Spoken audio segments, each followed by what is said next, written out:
Hello and welcome to another modelling video. This is Alan from the Mokono Man at YouTube with another airbrush review. Today we are looking at one of these 12 volt portable compressors that comes directly with your airbrush and is absolutely cordless. It is a bit interesting regarding the online eBay listings as well as the box art. Do notice that we have a DH double action adjustable airbrush, but the side indicates the aluminium model. Anyway, we will upload it. The specs we're given do not make any sense, including the size, weight, and the fact that it does 1.2 kilograms per centimeter pressure. Box does give much to be desired, though it is packed, presented as such. The instructions are very simple. The model is the ARP 150, a basic electronic component for the cylinder that contains a compressor and a battery, with two models of the airbrush. One has an extension, one doesn't. All the extension is the air valve, which this one is missing.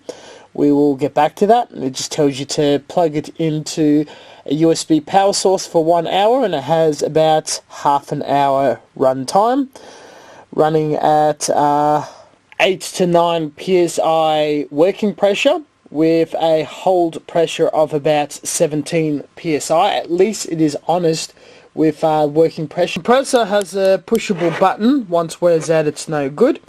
And LED and the input for the power source. We could actually open it up and take a look at the wiring. We do have a small cylinder compressor inside, wired up to a very small lithium battery. USB cable with a tiny transformer and output. The airbrush is the exact same model and do not require reviewing as the aluminium one we have done a while ago, the link down below. You can buy bonus air valves if you do wish to put it in service. Once the compressor is no longer usable, it also makes sure that the airbrush is also not usable. Not a big fan of that. You have to toggle the air on and off by a switch rather than gradually depressing the double action switch, making it no longer a double action. Has a tiny male thread which does not correspond with the thread that's given on most airbrushes, meaning you definitely have to remove the air valve. Now this is where we get into trouble. As per instructions, we have plugged it into a power source, a computer. It's giving us a green LED indicator that it's fully powered and ready to go, but it does not engage.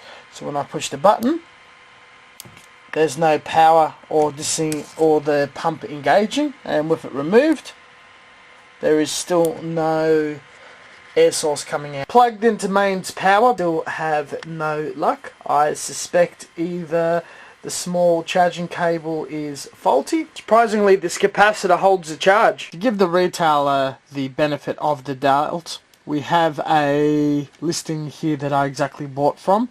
I am a bit confused of the description of double action trigger, where the thumb and finger is purely on the power button. But the feedback seems to be fairly positive on the use of the item, with negative feedback only on the speed and arrival of item. The item has taken about a month and a half to arrive from China to Australia, a bit on the slow side to other cheaper eBay items. The response is fairly satisfactory, with an email to discuss the issues and a video showing evidence that this item is not working. I did spend 40 USD on it. Final outcome to this issue, and after the video being viewed, the technicians concluded that the switch is damaged and the rest is perfectly fine. They offered to send me a switch, which never arrived, to repair it myself, or an 80% refund, which I did not find too satisfactory if I was just a hobbyist. Luckily I can add a valve to the airbrush and either keep it or sell it. There is an on button, so as I press it in or press it multiple times, the pump does not engage. Waiting for quite a while in the post, the second one from a different trader and a very plain box. Straight out of the box, but definitely sitting around for a long time. Seems to be working, fully assembled. A little bit of pre-thinned grate test. Not expecting anything, but turning it on.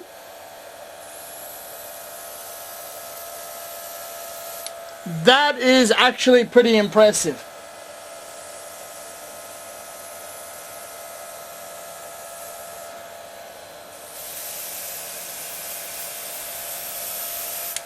Alright, I'm actually reasonably very impressed. Let's do a bit of painting and see how long this can last. Just sitting at my usual filming spot. We've put in Tamiya primer and it's applying quite beautifully, unclogged. It's a good airbrush, very easy to maintain. I would probably still swap the needle and nozzle for a 0.5, and it's spraying like an absolute dream. Put it upside down and off when you're not using it. What can I say about it? During this montage we will be painting a tank over the period of an hour, and even though the battery may have a constant capacity non-stop running at 20 to 30 minutes, by rapidly turning it on and off for only when you need air to spray the paint out, as well as clear out thinner and paint, the PSI is not overly strong. It is definitely around the 10 to 12 PSI range. It is strong enough for overly diluted paint and to do fine work as well as colour in.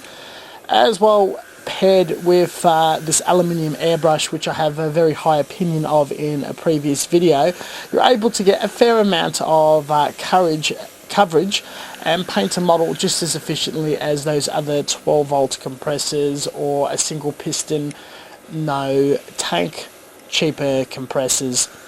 I found it very easy to use and not so cumbersome with the large battery container underneath. It works pretty much as well as a hose, but you've got a fair amount of freedom taking away from your workbench and going elsewhere, such as outside. If you're one of these people that don't have a modelling workshop that's dedicated and have to set up a booth and all sorts of things outside, you just pull it out and start spraying immediately. If you work on larger projects like props, costumes, spraying cars, murals, artwork, that sort of thing, this is also very flexible for doing that in touch-ups, but not necessarily very large coverage. During this montage you will see me colour in a complete 70-second tank that's very small at about 4 by 7 centimetres. I coloured it in, I shaded it, and I did freehand camouflage. Pretty competent. The battery has not run out yet. Being in a lithium ion, you can just put it back on charge and make sure not to run it completely flat, as that damages it and halves the life. But there was enough paint to paint this tank from primer, as well as dealing with microfiller all the way to the shaded base coat, and enough juice left for top coats and clear coats.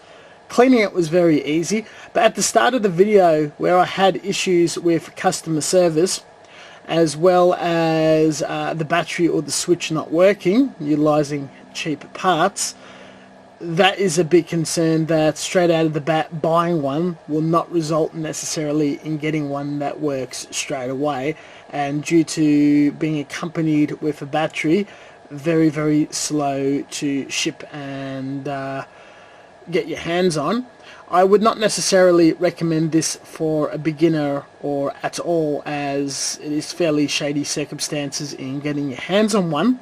But once you achieve of actually getting one, it seemed to be pretty useful.